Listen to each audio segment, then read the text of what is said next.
जगत सारा क्षणिक है और आत्मा एक नित्य है।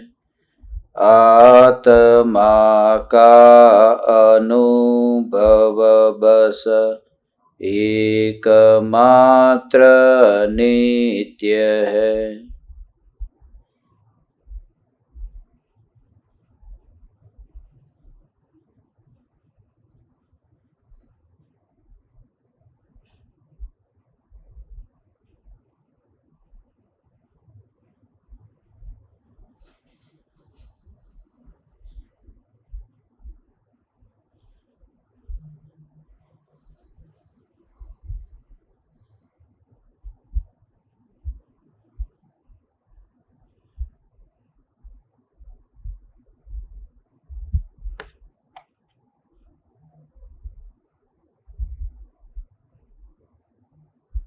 चैतन्य स्वभावी भगवान आत्मा अनादि अनंत शुद्ध चैतन्य मात्र है, ज्ञान मात्र है। मैं शुद्ध चैतन्य मात्र, ज्ञान मात्र भगवान आत्मा हूँ। प्रति समय यह जागृति बनी रहे, इस जागृति का नाम धर्म है। देह की प्रत्येक क्रिया के काल में, देह के परिणमन में, स्वयं के ज्ञान परिणमन को एक समय के लिए भी बहता हुआ न देखना, विकल्पों के चक्र में स्वयं की अखंड ध्रुव चैतन्य सत्ता को परिभ्रमण करता हुआ न देखना, और यह देखना कि ज्ञान की बहती धारा में ज्ञान ही है, ध्रुव सत्ता इस ज्ञान की बहती धारा में भी कहीं मिलती नहीं है। ऐसा मैं ध्रुव चैतन्य परमात्मा हूं। विकल्प से, जड़ पदार्थों से जैसे स्वयं का अनुभव नहीं होता, ऐसे ही परिणाम मात्र की रुचि के कारण स्वयं का अनुभव नहीं होता। जब आत्मा का अनुभव होता है, तब एक समय में पूर्व में हुए अनंत प्रकार के अनंत बोध वास्तव में फलीभूत हुए। एक भी बोध व्यर्थ में नहीं जाता। भूतकाल में जो अनंत दुख भोगा था, उस अनंत दुख की परंपरा को एक समय में तोड़ देने वाला ऐसा स्वसंवेदन प्रत्यक्ष निर्विकल्प अनुभव एक समय में ही अनित्यता की असारता का यथार्थ बोध हुआ। देह की असारता का तो बोध हुआ, अज्ञान की असारता का तो बोध हुआ, भोगों की असारता का तो बोध हुआ, मगर मोक्ष सुख की असारता का भी बोध हुआ। पर्याय मात्र में रुचि रखने से मेरा ही अहित है, यह जानकर, यह समझकर, इस प्रकार से समझ अंतर में प्रकट हुई है। ऐसा प्रबुद्ध पुरुष चैतन्य तत्व के आश्रय से देह होने पर देहातीत है और चलता फिरता मोक्ष मार्ग है। वैराग्य जब इतना पक जाता है कि फिर वह मुनि होता है। गृहस्थी में अब सुख नहीं लगता। गृहस्थ दशा के प्रति कोई विरोध नहीं है। गृहस्थ दशा के प्रति विरोध क्यों करे? क्योंकि एक भी ज्ञेय अनिष्ट नहीं है, एक भी ज्ञेय इष्ट नहीं है। इसलिए क्योंकि जब भीतर में यह स्पर्श ना हुई, एक भी ज्ञेय अनिष्ट नहीं है, एक भी ज्ञेय इष्ट नहीं है। भाव बहुत सूक्ष्म है, क्योंकि ज्ञान ही ज्ञान में जानने में आता है, तो ज्ञान ही ज्ञान का ज्ञेय बनता है। ज्ञान की एक समय की जो प्रकट अवस्था है, जो जानना जानना जानना, ऐसी ज्ञान की एक समय की प्रकट अवस्था, यही तो मुझे जानने में आ रही है। इसलिए जब ज्ञानी कहते हैं कि मुझे किसी और में, किसी भी ज्ञेय में राग द्वेष नहीं है, अर्थात ये ज्ञान जो ज्ञान में जानने में आता है, भगवान इस ज्ञान में ही न मुझे राग है न मुझे द्वेष है।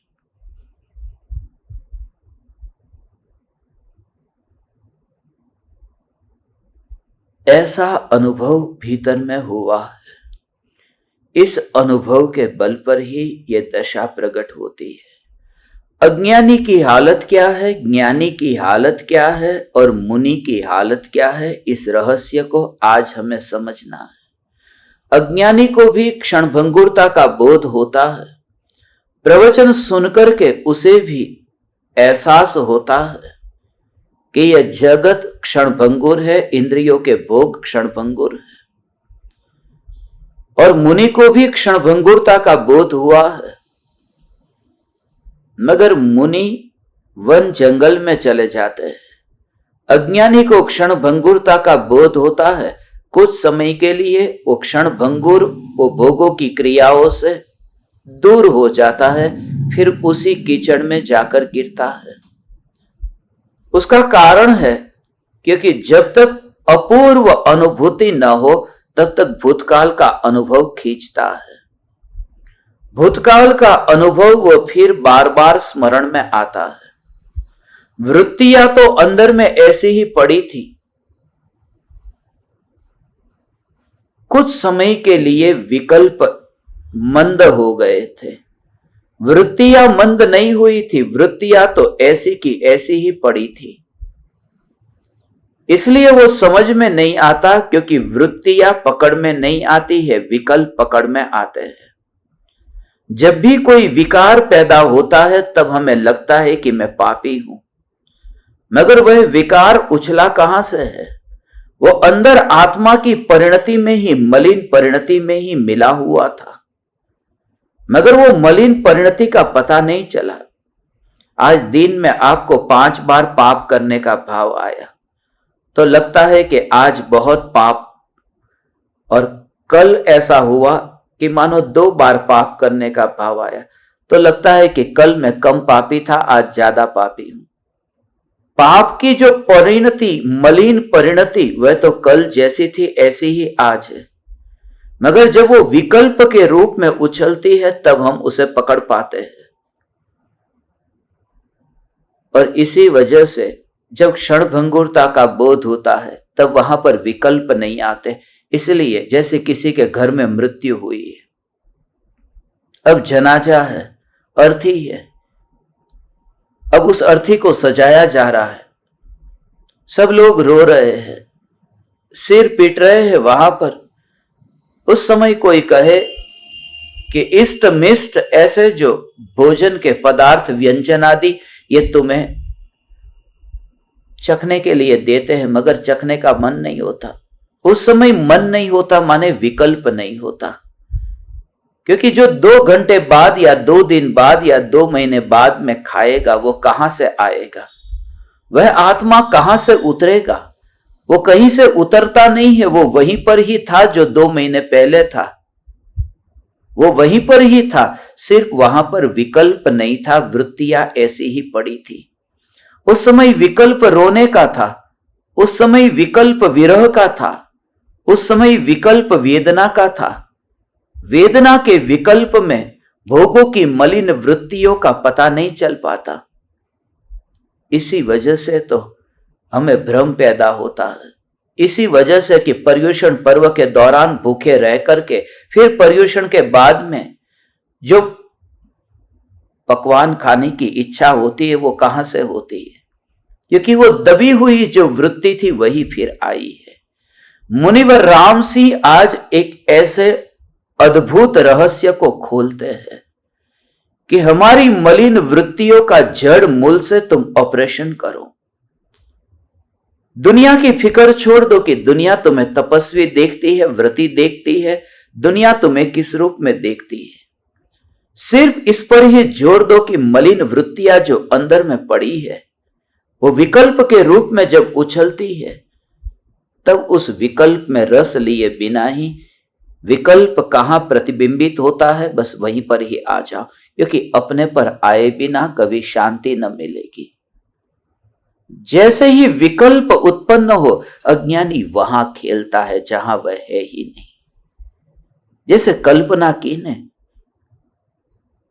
कि धन तो तिजोरी में पड़ा है, धन है वह तो बैंक में पड़ा है, धन है, सोना है, चांदी है, सब अभी हाथ में कुछ भी नहीं है, मगर जो बैंक में है, जो तिजोरी में है,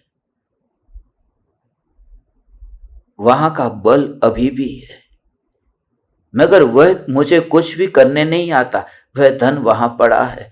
ऐसे ही इन जड़ विकल्पों को भी उसी रूप में देख कि ये विकल्प जड़ है।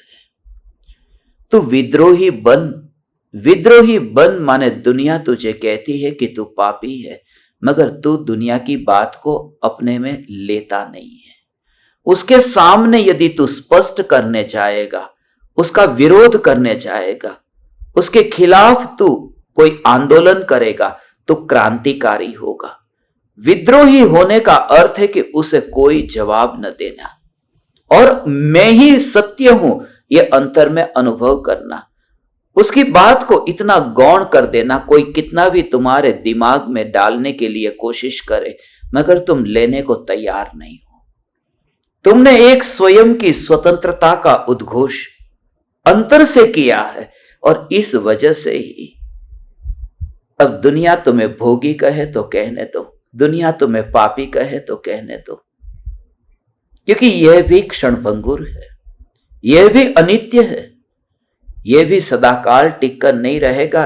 ये जो भी वचन है, मीठे वचन है, कड़वे वचन है, ये भी सदा नहीं रहेंगे। अंतर में यह अनुभव हो मैं भोगी भी नहीं हूं और मैं त्यागी भी नहीं हूं, क्योंकि ज्ञान में भोग नहीं होता है, ज्ञान मात्र जानता है। मैं त्यागी भी नहीं हूं क्योंकि ज्ञान जिसमें ग्रहण और त्याग ऐसा विकल्प नहीं है, ज्ञान मात्र जानता जानता जानता ही रहता है। ऐसी जो ज्ञान सत्ता, ज्ञान की सत्ता है, वह क्या कर रही है यह मत पूछना, सिर्फ सत्ता है। जलती ज्योति कर क्या रही है? कुछ भी नहीं, ज्योति है, वह जल रही है। यह भी तो हम इसलिए कहते हैं क्योंकि पहले नहीं जल रही थी, अभी जल रही है और बाद में बुझ जाएगी, फिर नहीं जलेगी। तो नहीं जल रही थी और नहीं जलेगी, इसलिए यह बोलना पड़ता है कि अभी जल रही है। मगर ये चैतन्य सत्ता, ये चैतन्य ज्योति है, ये जल नहीं रही, क्योंकि ये तो कल भी थी, ये तो बाद में भी है। हम कभी ये कहते हैं कि आकाश यहां पर रहता है, आकाश यहां पर पड़ा है, ये नहीं कहते। ये कहते कुर्सी यहां पड़ी है, टेबल यहां पड़ा है, आकाश पड़ा है ये नहीं कहते, क्योंकि कुर्सी कहीं बाहर से आई, अभी यहां पड़ी है, फिर बाहर चली जाएगी। मगर आकाश तो सदा था, है, रहेगा, आकाश की सत्ता। ऐसे ही तो इस चैतन्य ज्योति जल रही है, ऐसा अनुभव नहीं कर, मैं चैतन्य ज्योति हूं। यह प्रज्वलित चैतन्य ज्योति मात्र में ज्ञान स्वरूप भगवान आत्मा में यही हूं, मैं यही हूं। ध्यान की अनुभूति और अंतर की गहराई में जाकर के निर्विकल्प हुए बिना इंद्रियों के विषय के भोगों में से रंच मात्र भी मलिन वृत्ति छूट नहीं सकती। भावुकता में आकर के या भावना में बह करके विकल्प कुछ समय के लिए ठहर जाएंगे, नए विकल्प शुरू होंगे, मगर स्वरूप की अनुभूति के बिना आश्रय किसका लेगा? वो कहां पर लीन होगा? मानो घर छोड़ दिया है, भोगों को छोड़ दिया है और जंगल में गया है, मगर जंगल में भी आश्रय किसका लेगा?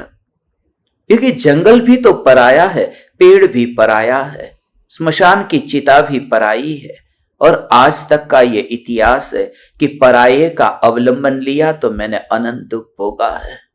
इसलिए हे ज्ञान दीपक, ये मुनि होने की पूर्व तैयारी है, ये साधु होने की पूर्व तैयारी है कि ज्ञान जब तुझे अंतर में अनुभव में आने लगे, अब ये तेरी तैयारी है कि तू जंगल में भी जंगल में वास नहीं करेगा, ज्ञान में वास करेगा। मुनि जब जंगल में चले जाते हैं तब मुनि भी विषय की वासना के भोगों को छोड़ करके जंगल में गए, ऐसा मत समझना। वह दशा है, वह ज्ञान की मस्ती की दशा है, वह ज्ञान ज्ञान ज्ञान ज्ञान ज्ञान ज्ञान की अनुभूति है। इसलिए वहां ऊब नहीं आती है, वहां थकान इसलिए ही नहीं लगती है क्योंकि पर से ऊब आ जाती है। थोड़ी देर के लिए ये सत्संग सुनो, थक जाओगे न 2 घंटे में, 4 घंटे में। चलो तुम बैठ भी लोगे 78 घंटे, मगर फिर क्या, थक तो जाओगे, ऊब जाओगे बस। क्योंकि हमेशा पर से ऊब पैदा हो जाती है। पर में कभी भी सदाकाल टिका नहीं जा सकता, इसलिए मैं जंगल में नहीं जाऊंगा। जंगल में जाऊंगा तब भी जब मैं अपने में ही रहता हूं, तो फिर मैं अभी भी यहां पर ही हूं। नया क्या होने वाला है? यहीं पर ही मुनि का अनुभव नहीं होता, यहां पर ही सिद्धों का अनुभव होता है। और बिल्कुल ही अलग दृष्टि होगी दुनिया की। दुनिया तुझे कहेगी कि तू गृहस्थ है, तू स्वच्छंदी है, तू पापी है, मगर उसमें यदि तू एक समय के लिए भी उन वचनों का अनुभव करने गया तो बस तू फंस गया। उस समय भी यदि तुझे ज्ञान ही अनुभव में आता रहा तो जीत गया, तू जितेंद्रिय हो गया, तू जित मोह हो गया, तू अरिहंत हो गया, तू स्वयं सिद्ध चैतन्य परमात्मा स्वरूप हो गया कि बस मैं अब सिद्ध ही हूं। अब मैं इंद्रियों का अनुभव कहीं नहीं करता। और यह सत्य मेरी समझ में आ गया कि जब मैं निगोद में था तब भी वो एकेंद्रिय के शरीर के परमाणु का अनुभव नहीं करता था, क्योंकि उस समय भी मैं सिद्ध था और सिद्ध तो परमाणु का गुलाम थोड़ी होता है। उस समय भी सिद्धत्व जो था वो स्पर्शन इंद्रिय से नहीं जानता था। उस समय भी निगोदिया में भी आलू में, मूली में, गाजर में, शकरकंद ऐसे एकेंद्रीय, उसमें भी ये जो चैतन्य का जानना है वह तो अपने से होता था। इसलिए ये जागृति, हे चैतन्य परमात्मा, हे चैतन्य परमात्मा, मृत्यु से पहले तो इस अनुभव को एक समय के लिए स्पर्श ना कर, फिर तुझे रंच मात्र भी भोगों को भोगने की वृत्ति न रहेगी। तू भोग ही नहीं सकता, क्योंकि तू ये अनुभव करता है कि स्वभाव कभी पलटता नहीं है और मेरा स्वभाव जानना है, मेरा स्वभाव भोगना नहीं है, मेरा स्वभाव विकार रूप परिणमित होना नहीं है, मैं सदा स्थित हूं। ऐसा जो मुनि घर गृहस्थी को छोड़ता है उसके बाद में वापिस घर में नहीं आता। वो यदि भूतकाल में भोगे हुए भोगों का यदि स्मरण भी कर दे तो वह मुनि मुनि नहीं है। उस समय भी भोगों का स्मरण भी नहीं आता, क्योंकि आनंद इतना आया है, पीछे लौट करके देखता नहीं है। वहां पर तो कोई कोई कोई कल्पना नहीं, घर को छोड़ दिया। इसलिए मुनिराज की वह दशा के बारे में कभी सोचा तुमने? जिस घर को, जिस परिवार को मुनि ने छोड़ दिया था, उसी काजल के काल कोठरी, उसी कोठरी पर फिर मुनि जब आहार लेने जाते हैं, उन्हें कैसा लगता होगा? कुछ नहीं लगता, कुछ नहीं लगता। विरोध नहीं करते, क्योंकि यह भी समझ चुके हैं कि बस काजल की काल कोठरी थी, वह छूट गई, वह राग अब छूट गया है। मगर अब यह जागृति है कि यह उदय के परिणाम है, और उदय के परिणाम में मैं रस नहीं लेता हूं। इसलिए एक समय के लिए भी उदय के परिणाम में रस नहीं लेता। भूतकाल के भोगों की याद आ जाए तो वर्तमान में कितना भी कष्ट सहन करता हो तो भी वह मुनि धर्म को खंडित कर रहा है। वर्तमान में कैसे भी वह बिना चप्पल का चलता है और बिना वस्त्र का रहता है, बिल्कुल ही नग्न दिगंबर मुनि। और नग्न दिगंबर मुनि बालक की तरह ही नग्न है, मगर फिर भी भूतकाल की यादें छूटी नहीं है। भूतकाल की यादें न छूटने का कारण ही यह है, उसे अभी भूतकाल के भव अभी याद आ रहे हैं। उसे पता नहीं है कि सिद्धों का भव नहीं होता। इसलिए तो इस भव में, भूतकाल में जो जो कुछ भी हो चुका है, अब उसको वह अपना मानता ही नहीं है। जो भी भूतकाल में मुनिराज ने गृहस्थ दशा में जो सुख भोगा था, उन सुखों की वांछा यदि करे तो कैसा लगता है तुम्हें मालूम है? एक समय के लिए भी बाहर में इंद्रिय विषय की अनुकूलता होने पर भी, एक समय के लिए भी वहां पर भाव पैदा नहीं होता। जो भावलिंगी मुनि है, सर्वार्थ सिद्धि में मर करके यदि यहां से जाए तो सर्वार्थ सिद्धि के देव बनते हैं। एकावतारी भावलिंगी मुनि छठे सातवें गुणस्थान में झूलते हैं, जैसे सहदेव और नकुल। उन्होंने ऐसी दशा पाई, मगर फिर भी विकल्प रह गया, और विकल्प के कारण फिर वे मोक्ष में न गए, स्वर्ग में गए। सातवें गुणस्थान में वे पहुंच गए थे, मगर सातवें गुणस्थान में पहुंच करके आज जो सहदेव और नकुल चौथे गुणस्थान में, मैं आपको मुनि धर्म की बात करता हूं। बहुत सूक्ष्म बात है भगवान। हे चैतन्य परमात्मा, तुझे उस मुनि धर्म का यदि स्वरूप समझ में आए तो तू एक समय के लिए भी इंद्रिय विषय भोगों में तन्मय न हो सकेगा, तन्मय न हो सकेगा। सातवें गुणस्थान तक पहुंचे हैं, और अब नियम कि 33 सागरोपम बरस तक अब चौथे में ही रहेंगे। नीचे चौथे गुणस्थान में आ गए, सातवें में से चौथे में आ गए। अब वहां स्वर्ग का सुख तो है न, स्वर्ग की अनुकूलता तो है न, स्वर्ग में सब कुछ तो है न, मगर फिर भी वहां पर स्वर्ग में कितनी भी अनुकूलता हो, फिर भी वहां पर उनकी जो वेदना है, वो वेदना तो वही जाने। क्योंकि मुनि धर्म अंगीकार करके सातवें गुणस्थान तक जो पहुंच चुके थे, और एक विकल्प आया और मर करके फिर सर्वार सिद्धि में देव हुए। अगले भव में मनुष्य होकर के मोक्ष में जाएंगे। जैसे कोई बच्चा है, अभी 7वीं कक्षा में है, असल में उसकी पूरी तरह से पात्रता नहीं पकी थी, पूरी तरह से पात्रता नहीं पकी थी, और वो 7वीं कक्षा में कैसे भी करके पहुंच गया। और जो असली शिक्षक है, उस शिक्षक ने आकर के क्लासरूम में उसकी कसौटी ली कि बता 7वीं कक्षा के योग्य तुझे आंसर आता है या नहीं आता, और नहीं आया। तो उस सर ने उस बच्चे को फिर वापस चौथी कक्षा में भेज दिया। पूछा 7वीं कक्षा का आंसर आता है, नहीं आया। 6ठी का नहीं आया, 5वीं कक्षा का नहीं आया, 4थी कक्षा का आंसर आया। तो 4थी कक्षा में भेज दिया, और 4थी कक्षा में भेज तो दिया, अब ये पनिशमेंट दी कि तुझे 10 साल के लिए अब 4थी कक्षा में ही पढ़ना है। जब वो बच्चा 10 साल के लिए 4थी कक्षा में पढ़ेगा तो वो बच्चा कितना खुश होगा कि 10 साल तक 4थी कक्षा में पढ़ने को मिलता है। तुम इससे कल्पना करो कि जो 7वें गुणस्थान में थे और मरकर के जब वे 4थे गुणस्थान में सर्वार्थ सिद्धि के देव हुए और 33 सागरोपम बरस तक, 10 साल के लिए नहीं, 33 सागरोपम बरस तक वो 4थी कक्षा में ही 4थे गुणस्थान में रहेंगे, उनके अंदर क्या होता होगा? वहां इंद्रिय का सुख वे कैसे भोग सकते हैं?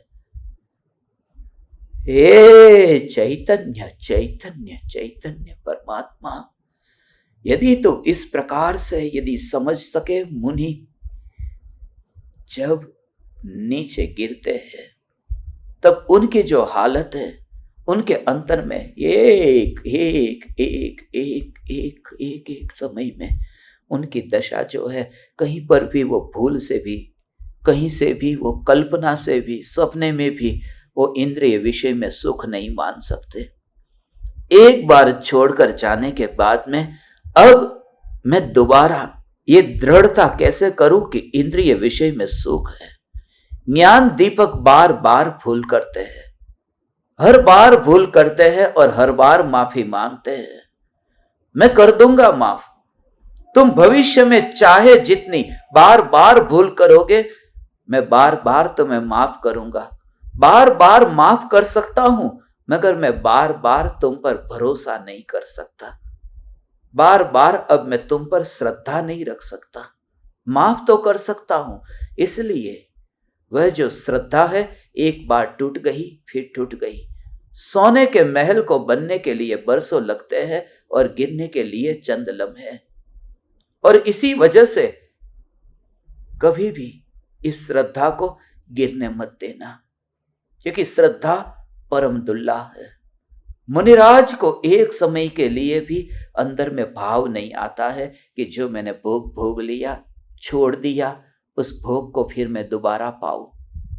ये झूठन है, झूठन को फिर वो भोगने का भाव नहीं आता। भगवान हे चैतन्य परमात्मा, जिस थाली में खाया है उस थाली में जो झूठा, उसे छोड़ दिया।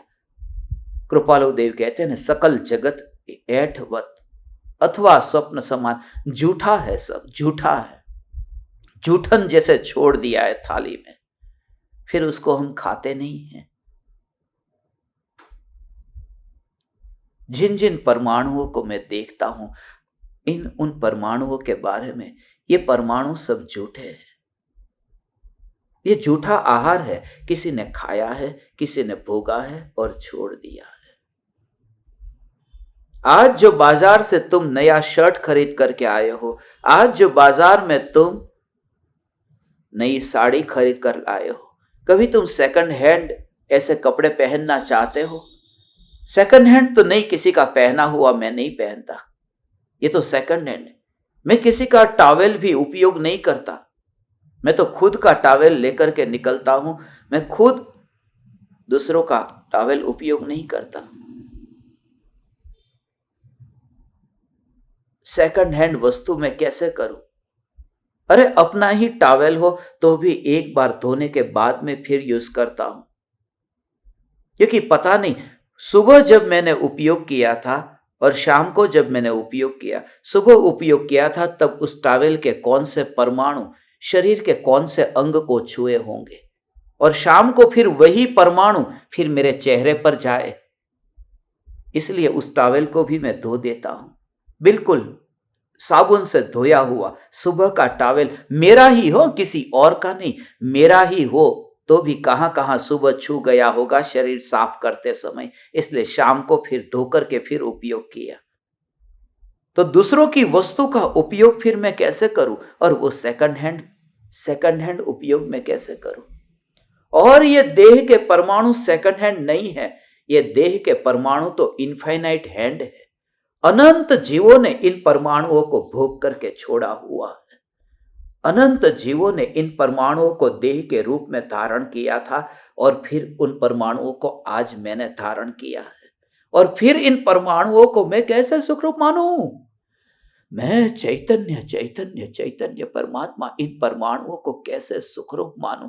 मैं कैसे मानूं कि इन परमाणुओं में मेरी मालकियत है? हे चैतन्य परमात्मा, ये तो झूठन है, ये परमाणु झूठन है। अनंत के अनंत जीवों ने वे भोगे हैं और वे छोड़ चुके। और यदि मैं गहराई से कहूं, ज्ञानियों ने यह शरीर के परमाणुओं को, ज्ञानियों ने यह भोगों को छोड़ दिया है। उन भोगे हुए ये जितना भी साम्राज्य है, ये वैभव है, ये ज्ञानियों ने भोगा, छोड़ करके जंगल में चले गए। उनका जो झूठा आहार है आज हम भोग रहे हैं। ज्ञानियों के महल को, संपत्ति को, सोना चांदी को आज हम भोग रहे हैं, जो ज्ञानी ने छोड़ दिया। और एक ज्ञानी ने नहीं, अनंत ज्ञानी छोड़ करके चले गए। इसलिए ये ज्ञानी का झूठन है ऐसा भी मैं कहूं तो तुम्हें ऐसा लगेगा कि ज्ञानी का झूठन है, कोई बात नहीं, प्रसादी के रूप में हम ले लेंगे, चरणामृत समझ करके ले लेंगे। हम ये सोना छोड़ना नहीं चाहते क्योंकि ज्ञानी की प्रसादी है। इसलिए मुझे स्पष्ट करने का मौका दो। मैं आप परमात्माओं से कहूं कि वो ज्ञानियों का भोगा हुआ नहीं है, वो अज्ञानियों का भोगा हुआ है। क्योंकि ज्ञानी ज्ञान को भोगते हैं और अज्ञानी विषयों को भोगते हैं। जो भी इंद्रिय विषय के भोग है, वो भरत चक्रवर्ती जो ज्ञानी है, उन्होंने भोगा हुआ 6 खंड का राज्य छोड़ गए। भरत चक्रवर्ती ने 6 खंड का राज्य नहीं भोगा। हाँ, सम्यक दृष्टि भरत आत्मा को भोगते थे और जो राग का विकार है वह 6 खंड को भोगता था। दोनों की दशा अलग अलग है। दोनों के बीच में एक पतली रेखा है, बाल की रेखा तो बहुत मोटी है क्योंकि दिखाई भी दे माइक्रोस्कोप से। ये तो पारदर्शी, ये तो ट्रांसपेरेंट है, ये दिखाई नहीं देती, ये इनविजिबल है, इसको पता नहीं चल पाता, पकड़ नहीं पाते। इसलिए ज्ञानी ने तो भोगा ही नहीं, ये अज्ञानियों का भोगा हुआ है। और यदि तुम गहराई में जाओ तो इन परमाणुओं को अज्ञानी ने भी भोगा नहीं है, क्योंकि पर को भोगने की शक्ति न ज्ञानी में है न अज्ञानी में है। परमाणु परमाणु रहते हैं, पर को कैसे भोगे? पर को भोगने की कल्पना करता है, भोग नहीं पाता है। पर को, पर में से मैं रस ले रहा हूं, ये कोशिश चाहे जितनी करे, भोग नहीं पाता है। हड्डी को तो चख ही नहीं पाता है। कुत्ता अपने जड़बे के फटने के कारण अपने खून को ही चखता रहता है, वो अपना ही अनुभव कल्पना से करता है, पर को तो मैं भोग ही नहीं सकता। तो अब मूल बात है कि जिन परमाणुओं को अनंत जीव आज तक न भोग पाए, उन परमाणुओं को मैं भोग करके दिखाने वाला कौन? इसलिए मैं पुद्गल को भोग ही नहीं सकता। ऐसी अंतर में दृढ़ श्रद्धा होने पर जो मुनि हुए हैं, वे फिर वापिस उस संसार में जाते नहीं कि लाओ मैं फिर भोगने चला जाऊं। इसी भाव को मुनिवर रामसी आज 16वीं गाथा में मुनि का रहस्य समझाते हैं। हम गाथा को, दोहा को पढ़ते हैं। जो मुनि छंडी विषय सुह पुणु अहिलासु करेई, लूंचणो शोषणो सो सहई, पुणु संसारोपमेयी। जो मुनि छोड़े हुए विषय सुखों की फिर से अभिलाषा करता है, वह मुनि केश लोचन एवं शरीर शोषण के क्लेश को सहन करता हुआ भी संसार में ही परिभ्रमण करता है।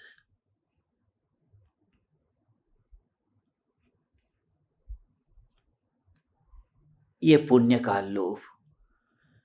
जो ज्ञानी है, उन ज्ञानी की दशा, जिन्होंने स्वयं को पहचाना, वो कभी नहीं चाहते कि उन भोगों में फिर दोबारा जाए।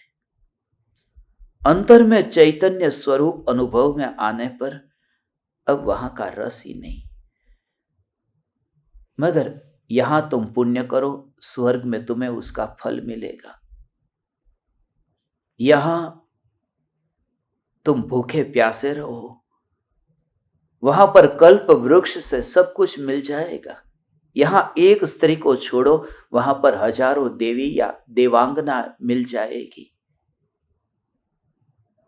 तरह तरह के भोगों की विषय की वासना से मुनि जो होता है, वह मुनि अब वापस लौटने के लिए तो जंगल में नहीं गया।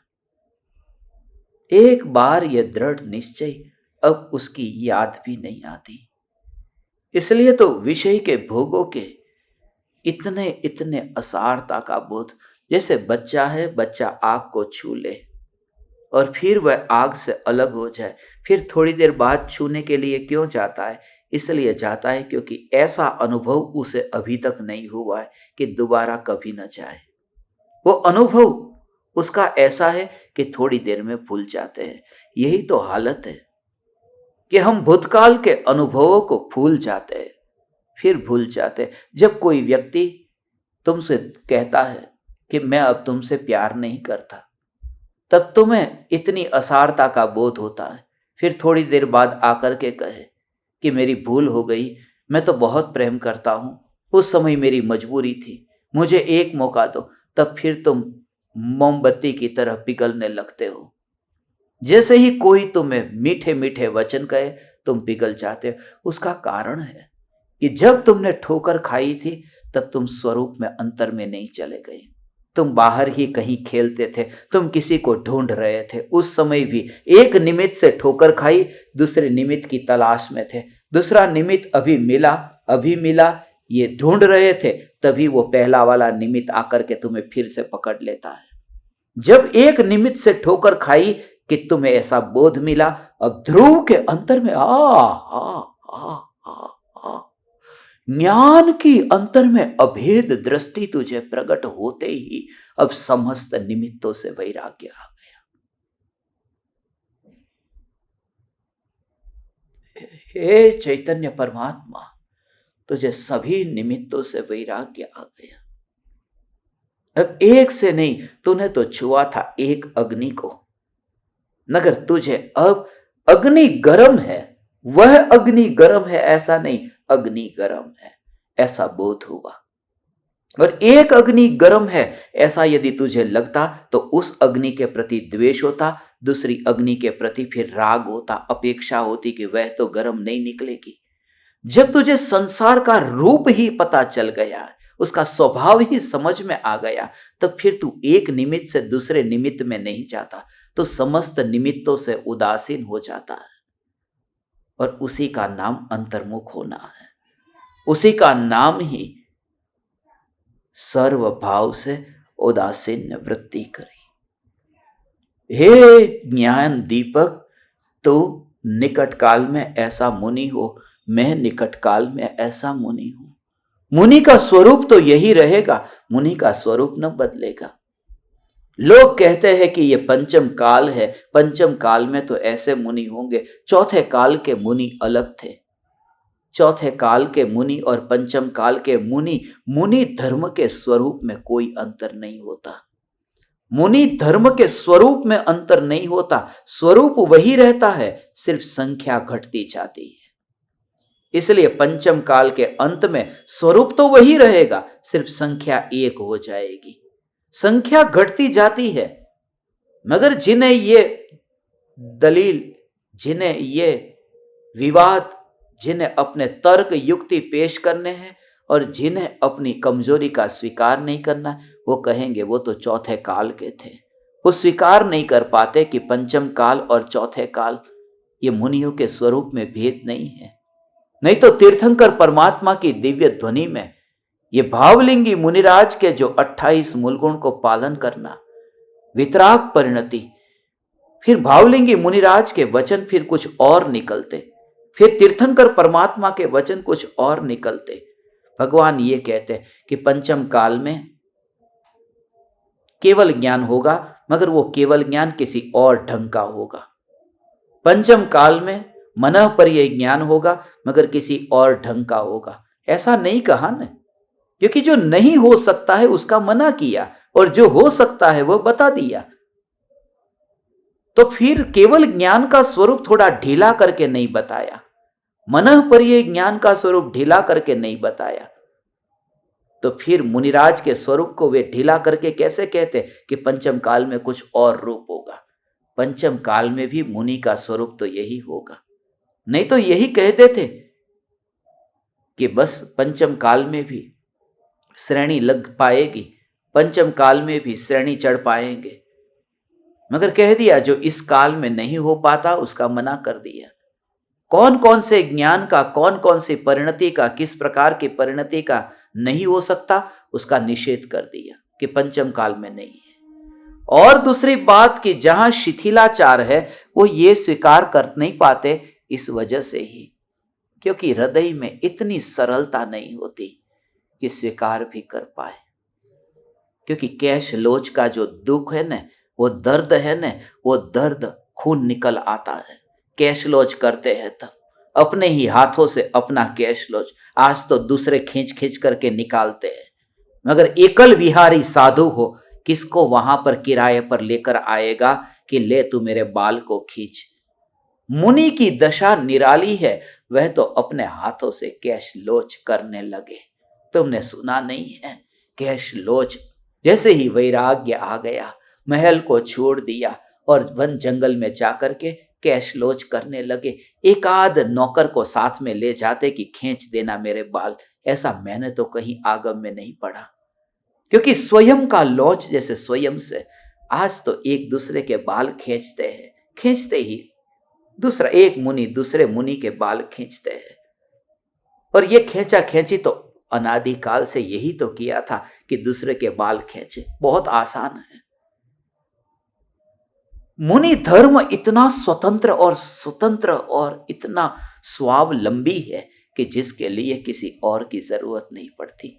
स्वयं के मूल गुण का पालन करने के लिए एकल विहारी मुनि किसे ढूंढेंगे? नहीं तो मुनि धर्म भी परतंत्र हो गया। कैश लॉच करते समय ऐसे मगर केमिकल लगा दिया, राख लगा दी, बालों में कुछ न कुछ लगाया कि जिससे बाल जल्दी से जल्दी आसानी से निकल जाए। तरह तरह के केमिकल आजकल आ गए हैं। कैश लॉच करने से पहले पूरा लगा देते, उसके बाद में भी लगाते हैं कि बहुत उसके अंदर नहीं तो इन्फेक्शन हो सकता है, खून भी निकला हो, कुछ भी हो सकता है। अभी तो देह का रस पूरी तरह से छूटा नहीं है, अभी मुख संसार की ओर है। हे ज्ञान दीपक, हम धन्य भागी है। आज यदि नहीं हो पाए तो भी कोई बात नहीं, मुनि का स्वरूप एक बार श्रद्धा में होगा तो विदेह क्षेत्र में जाकर भी कभी जन्म लेगा मिथ्यात्व के साथ में। मैं नहीं चाहता तू जाए वहां, मगर मिथ्यात्व यदि रह भी गया और वहां जाएगा तो इस बोध को तू संस्कार में लेके जाएगा और वहां पहचान कर लेगा कि यही मुनि का रूप है जो मैंने सुना था। हे ज्ञान दीपक, तो मुनि की पहचान, स्वर्ग का देव होकर के समोसरण में जाएगा तो पहचान कर लेगा कि यह मुनि का रूप है। मुनि का स्वरूप नहीं बदल जाता, अंतर की अनुभूति समान है। इसलिए कैश लॉच करता हो या फिर शरीर को सुखाता हो, शरीर दुबला पतला हो गया। ये तपस्या करने वाले लोग भूखे रहते हैं, प्यासे रहते हैं, फिर बेड पर लेटे रहते हैं, शरीर से कोई काम हो नहीं पाता, अशक्त हो गए। सत्संग सुनने के लिए बैठते हैं तो भी लेटे लेटे, इसलिए क्योंकि शरीर में शक्ति नहीं है, शरीर को सुखाया है। मगर अभी आशा रह गई है, बस मेरी कोई आशा नहीं है, न मुझे स्वर्ग का सुख चाहिए न तो मुझे मोक्ष का सुख चाहिए। ज्ञान और आनंद की परिपूर्ण सत्ता पर्याप्त है भगवान। हे ज्ञान दीपक, आज तो ये प्रयोग करना। बाहुलिंगी मुनिराज के बारे में जो ये कहा, जो मुनि छोड़े हुए विषय भोगों की फिर से अभिलाषा करता है, वह मुनि केश लोचन एवं शरीर शोषण के क्लेश को सहता हुआ भी, ये दोनों क्लेश को सहता है, तो कष्ट मत सहन करना।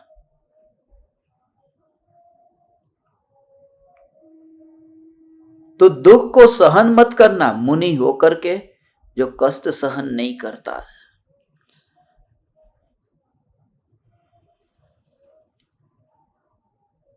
वो तो उसी दिन पता चल गया था जिस दिन गृहस्थ दशा छोड़ दी थी कि अब उस घर में वापिस दोबारा नहीं जाना है भगवान।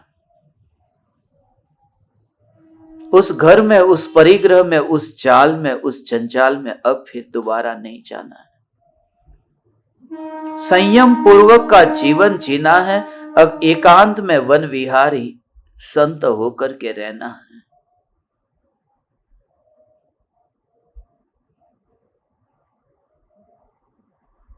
भूतकाल का दुख इतना भोगा है, अब वापस जाने का मन नहीं करता है। ये अनुभव अभी का अनुभव नहीं है।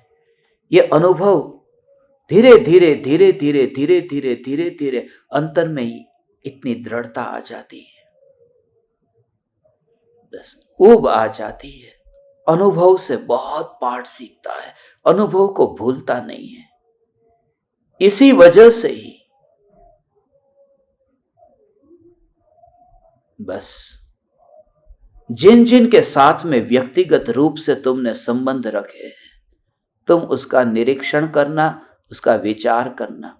जैसे ही तुम निकट गए, जैसे ही तुम अंदर गए, कि फिर वहीं पर ही कलह शुरू हुआ। इसलिए इस भूमिका में पूरी तरह से सावधानी, बस इसलिए मुनि की तैयारी, मुनि धर्म की तैयारी।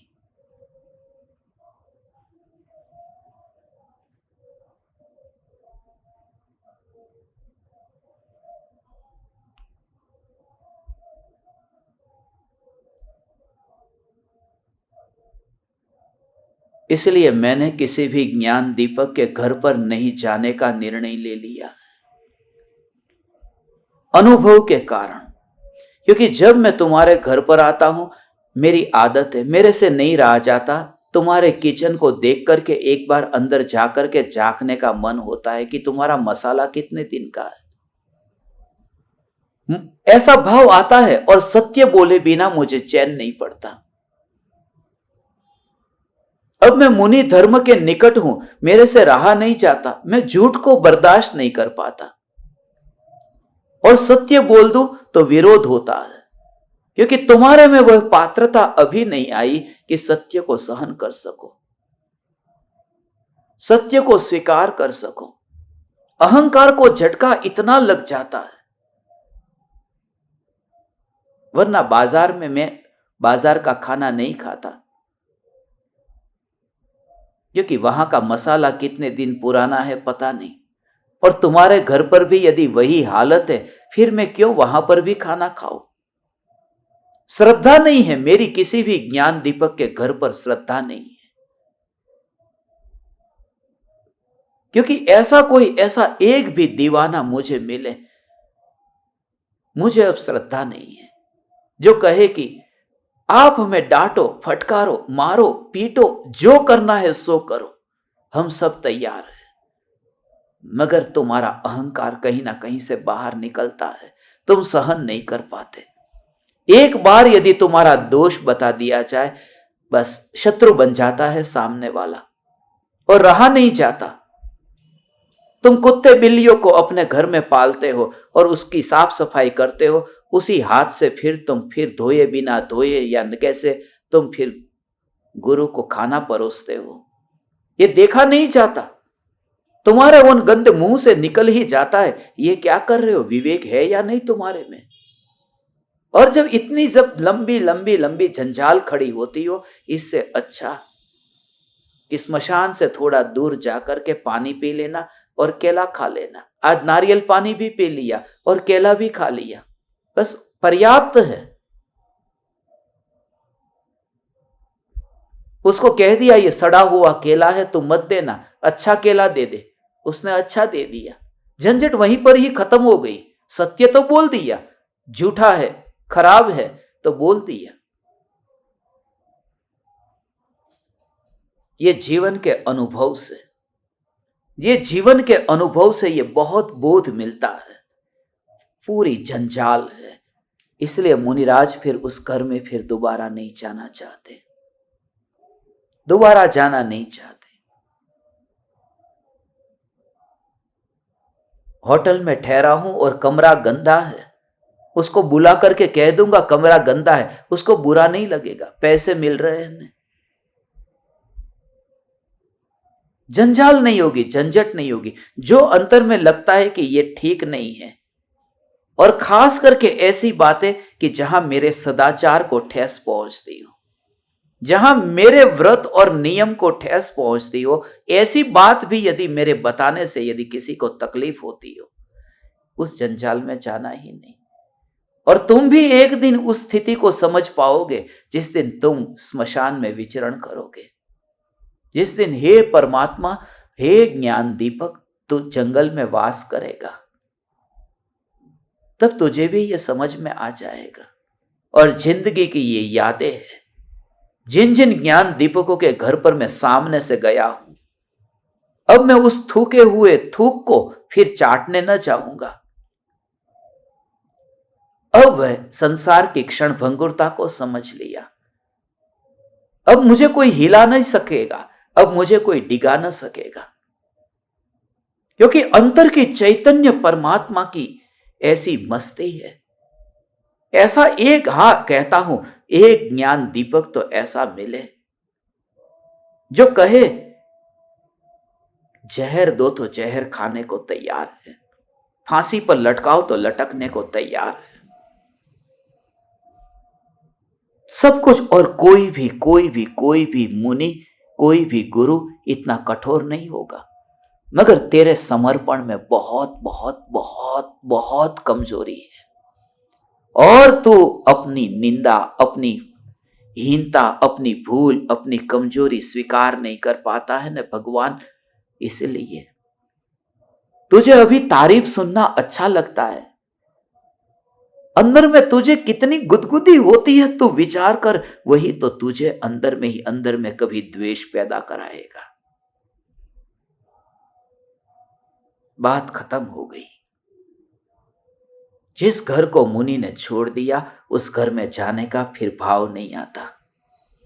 जिस भोगों को छोड़ दिया, उस भोगों को भोगने का भाव नहीं आता। जिस दुकान में से बाहर निकल गए, अब उस दुकान पर कौन बैठा होगा ये विकल्प तक नहीं आता।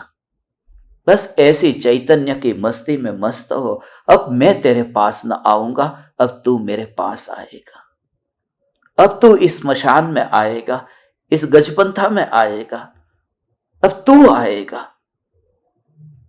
अब तू आएगा। हे ज्ञान दीपक, ये नल होकर के पानी तेरे घर तक बहुत बार आया, अब तू खुद कुएं के पास आएगा। ऐसे ही अंतर में चैतन्य चैतन्य चैतन्य की मस्ती। मुनिराज अब गृहस्थ दशा में फिर वापिस लौटते नहीं है। जा हा हा हा हा हा हा हा हा, ऐसा अंतर में चैतन्य परमात्मा तत्व परिपूर्ण आनंद कंद है। अब पर में जाए तो वापिस क्यों जाए? उन विकल्पों का अनुभव है, उन विकल्पों की वहां पर अनुभूति अभी वहां पर अंदर में अभी छुटी नहीं है। भूतकाल के अनुभव को लेकर के बैठे हैं न भगवान। हे ज्ञान दीपक, हे चैतन्य परमात्मा, जिसकी तूने प्रतिज्ञा ली, जिसका तूने संकल्प किया, फिर उसकी याद भी भूल से मत करना। बीती सो बीत गई, बस खत्म।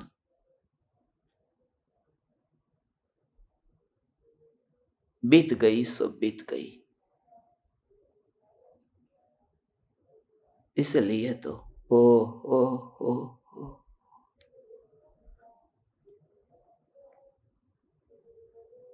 हाँ,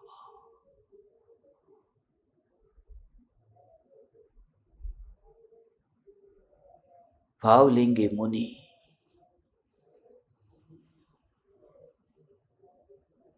कैश लोच का कष्ट सहन करता हुआ भी भावलिंगी मुनि शरीर को सुखाता है,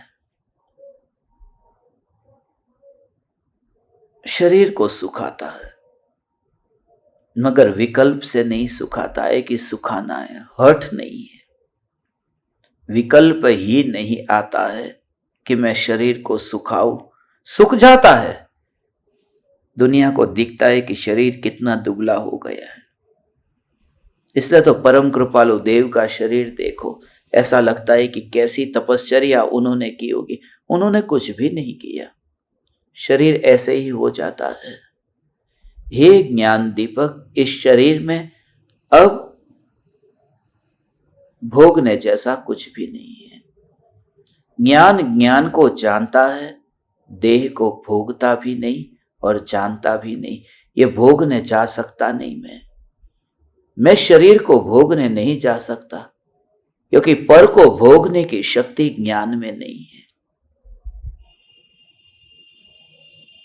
घर की प्रत्येक वस्तु को अब तू वस्तु के रूप में ही देखना।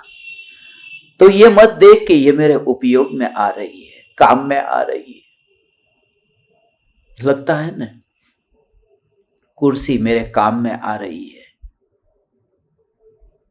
ये लैपटॉप मेरे काम में आ रहा है, ये मोबाइल फोन मेरे काम में आ रहा है।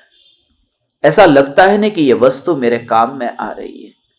अब ज्ञान की स्पर्शना से तू ये स्वीकार कर कि जो जानना उसमें यदि कोई काम में आए तो मैं मानूं कि ये जगत मेरे काम में आ रहा है। और ऐसा तू आज बैठना, सत्संग के बाद में रात्रि में सोने से पहले इस ज्ञान का अनुभव इस प्रकार से कर कि जगत का एक भी परमाणु इस ज्ञान के जानने के परिणमन में आता नहीं, तो यह दुनिया मेरे काम की है, ये मैं कैसे मानूं?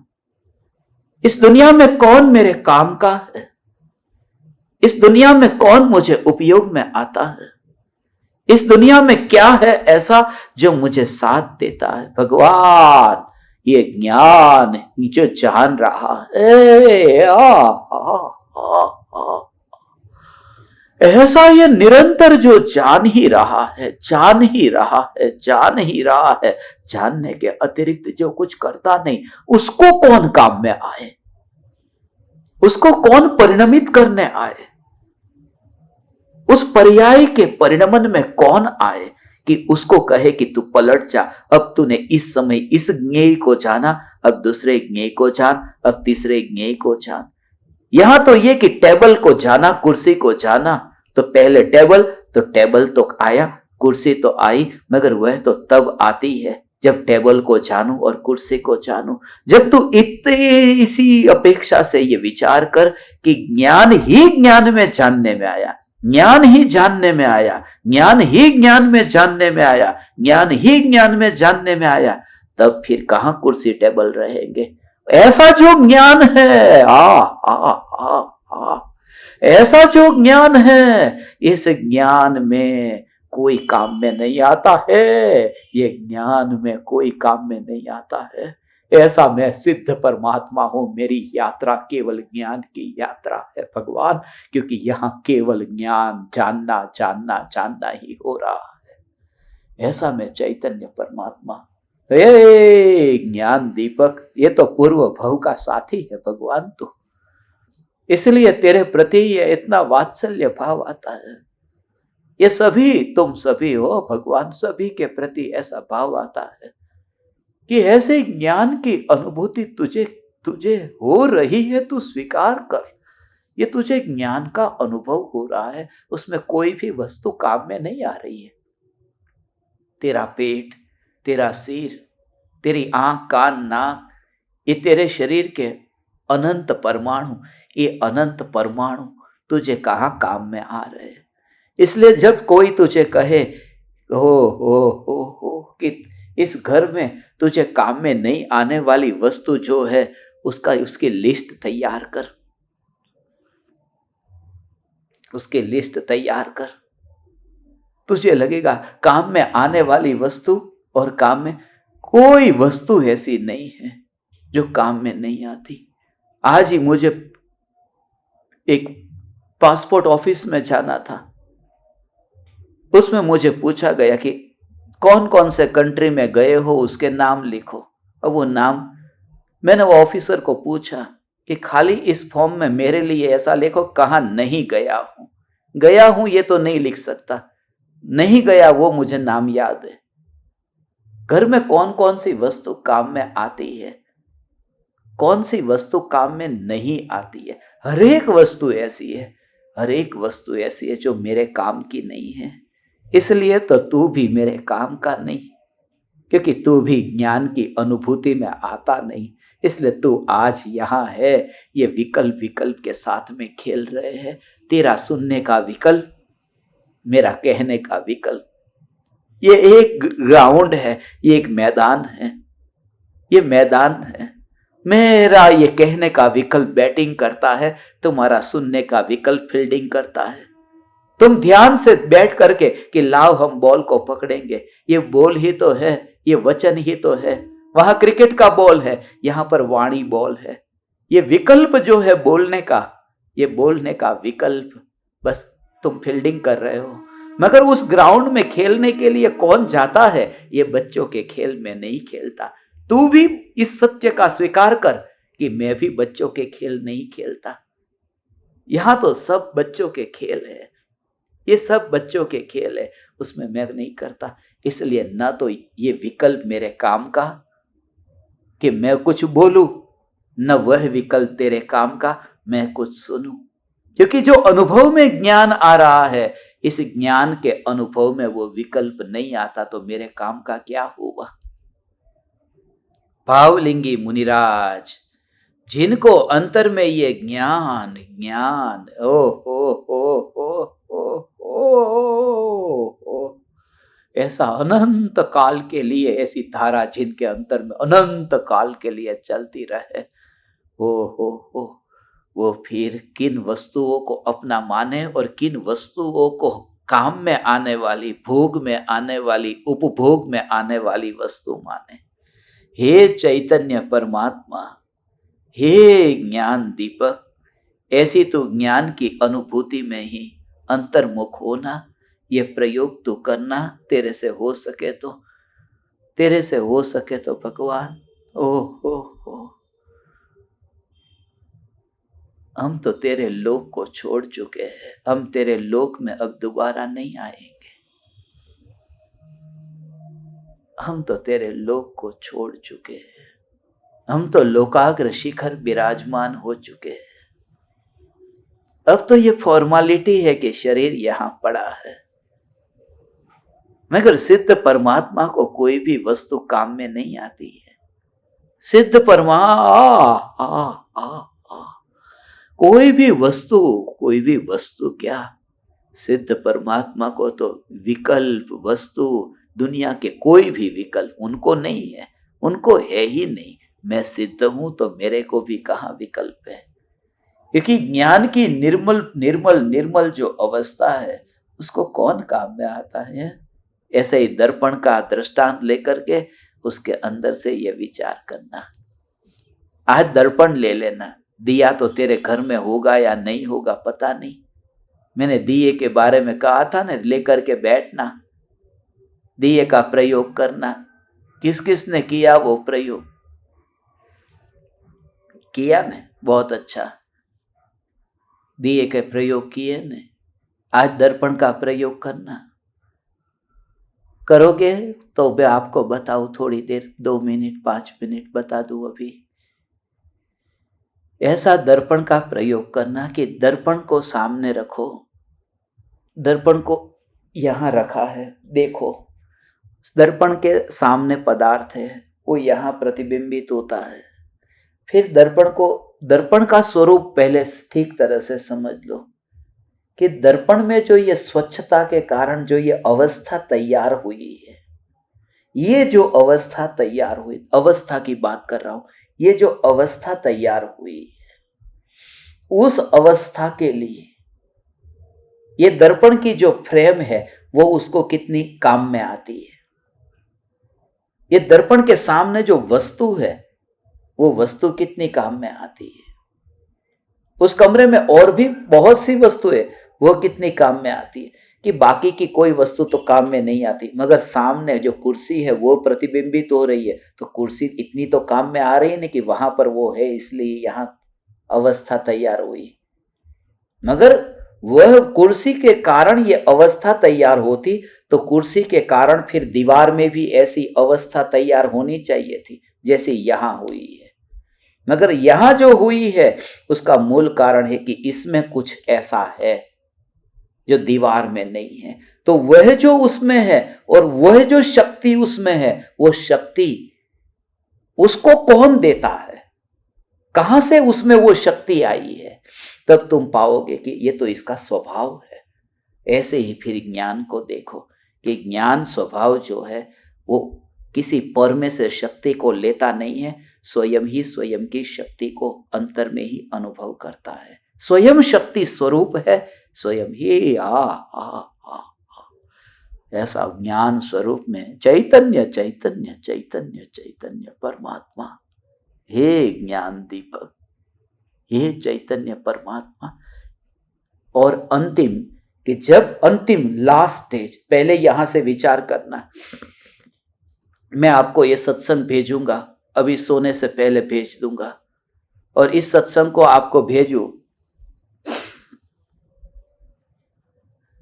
आप सबको भेजता हूं, मैं भेजता हूं माने आपको जो ये पाहुड़ दोहा की लिंक मैंने भेजी थी शुरुआत में, प्लेलिस्ट की लिंक सभी को भेज दी है एक बार, तो उस लिंक पर जाकर के क्लिक करेंगे ना तो ऑटोमेटिक अपडेट हुआ मिल जाएगा आपको।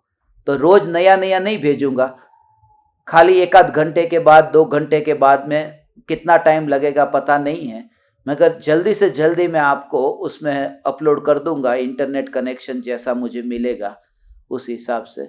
और आपको वो प्रवचन पाहुड़ दोहा की हर बार की वो लिंक सेम है, तो उसके अंदर से आपको मिल जाएगा। मैं 2 दिन से ये कह रहा था, पहले आपको ये बता दूं कि ये पहली बात ये बताई, यहाँ दर्पण रखा, दर्पण में जो कुर्सी सामने, कुर्सी का प्रतिबिंब पड़ा तो फ्रेम ने उस प्रतिबिंब को पढ़ा नहीं है, फ्रेम ने कुछ किया नहीं है। कमरे में और पदार्थ है, उन पदार्थों ने भी कुछ किया नहीं है। कुर्सी है, उस कुर्सी ने भी इसमें कुछ नहीं किया।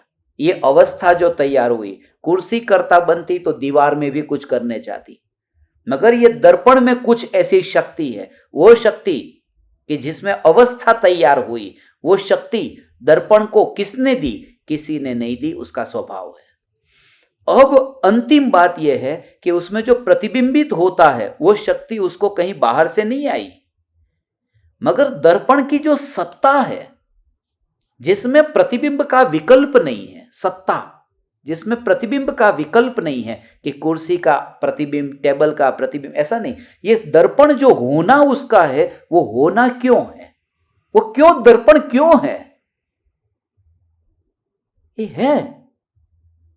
तो अवस्था से फिर सत्ता पर तू आना कि ये ज्ञान की अवस्था जो तैयार हो रही है वो तो अपने से ही हो रही है, मगर अपने से जो अवस्था तैयार हो रही है वो अवस्था से अब अंदर जा कि ये ज्ञान है ना, सत्ता है ना, ज्ञान की सत्ता है ना, ये सत्ता है ना, ये सत्ता स्वयं से है। और इस सत्ता को, ये दर्पण की जो सत्ता है कुर्सी को तो कभी कभी याद भी आ जाए कि कुर्सी का आकार यहां पर हुआ तो कुर्सी याद आ जाए, मगर जब तू देखे कि दर्पण है तब तो कुर्सी के कारण थोड़ी है। मेरा हाथ यहां है क्योंकि सामने दीवार है, ऐसा है कि हाथ है तो हाथ है, दीवार के कारण। ऐसे ही तो दर्पण की सत्ता जो है वो स्वयं के कारण है, वस्तु जो आसपास में है, दुनिया में जहां पर भी है, उसके कारण दर्पण की सत्ता नहीं है। ऐसे ही मैं ज्ञान स्वरूप चैतन्य सत्ता स्वरूप भगवान आत्मा, मेरा अस्तित्व मेरे कारण है, और कोई भी वस्तु मेरे काम में नहीं आती, इसलिए फिर मैं वस्तु के पास में क्यों जाऊं जब आती ही नहीं, उपयोग में नहीं आती। ये श्रद्धा के बल पर मुनि अब फिर वो इंद्रियों के विषय के भोगों में जाता नहीं है, क्योंकि कोई भोग अब उपयोग में आने वाले नहीं है। ज्ञान की सत्ता स्वयं से है। ऐसी दृढ़ता से परिणति निर्मल हुई है, वो निर्मल परिणति मुनिराज को उस कीचड़ में अब फंसने नहीं देती है। आप परमात्माओं ने ऐसा रहस्य भगवान सुना है। हो कल भी सुबह सत्संग होगा, कल सुबह सत्संग होगा। कल मैं स्मशान में रहूंगा, तो स्मशान अब बस वही मेरा असली घर है, बस असली घर है। कल मैं स्मशान में रहूंगा, तो कल सुबह सत्संग होगा। कितने बजे होगा वो आपको बता दूंगा मैसेज करके। और जो ज्ञान दीपकों ने सेवा का काम चालू किया है, खास करके फेसबुक की सेवा, मैं बहुत खुश हूं। ज्ञान दीपकों ने इतनी तो सेवा की, इस वाणी को जगत के जीवों तक पहुंचाओ। जगत के जीव, इतना तो तुम कर सकते हो न, कि खाली तुम्हारा जो फेसबुक का अकाउंट है उसमें सभी ने, मैंने देखा कल की पोस्ट में 3,500 लोगों ने अभी तक वो कल का वीडियो देखा है। तो तुम्हारे सभी के फेसबुक के ऊपर, और कितने ज्ञान दीपकों ने कितनी बार शेयर किया है। मैं एक एक का नाम कैसे लूं, क्योंकि एक साथ में मैंने देखा 100 जितने लोग हैं कि जिन्होंने तो उसके अंदर शेयर किया। उसमें कुछ नहीं करना है, उसमें उस वीडियो को शेयर करोगे, शेयर करने को बोलता हूं, उसको पोस्ट करने को नहीं बोलता हूं।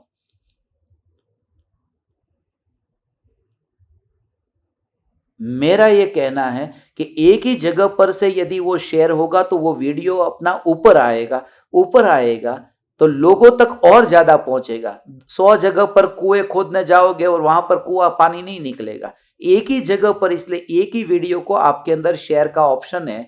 और वो सब 3 काम करना है। लोगों ने खाली शेयर किया है, उसमें लाइक नहीं किया। लाइक भी करो, शेयर भी करो और नीचे कमेंट भी करो। हर एक ज्ञान दीपक एक एक बार जब वो सुनता है तब उसको लाइक भी करे, शेयर भी करे और कमेंट भी करे, तो उससे मुझे भी पता चलेगा। तो 3 बात आपको ध्यान में रखनी है। हर एक वीडियो को रोज का एक वीडियो पोस्ट करूंगा फेसबुक के ऊपर। और मैंने पूरे के पूरे वीडियो, अभी मैं बाहर गांव जाऊंगा तो भी मैंने वीडियो सब तैयार करके बना के रखे। अभी रात को भी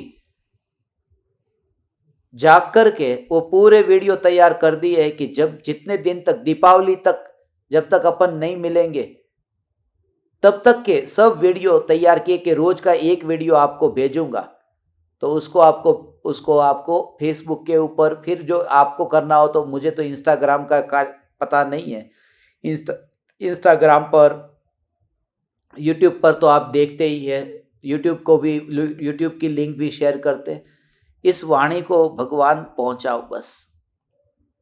इस वाणी को कैसे भी, कहीं पर भी सिद्ध करने जाना नहीं है।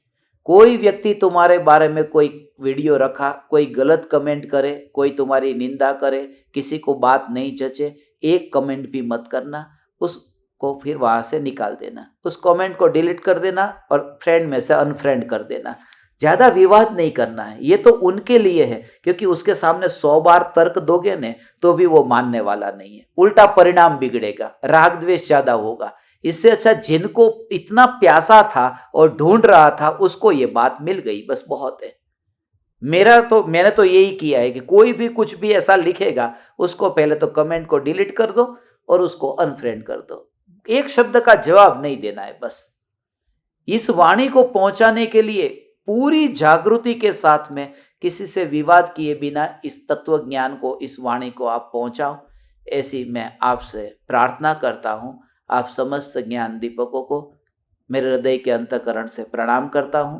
प्रणाम। चैतन्य चैतन्य चैतन्य। अहो अहो श्री सद्गुरु करुणा सिंधु अपार, इस पामर पर प्रभु किया अहो अहो उपकार, अहो अहो उपकार।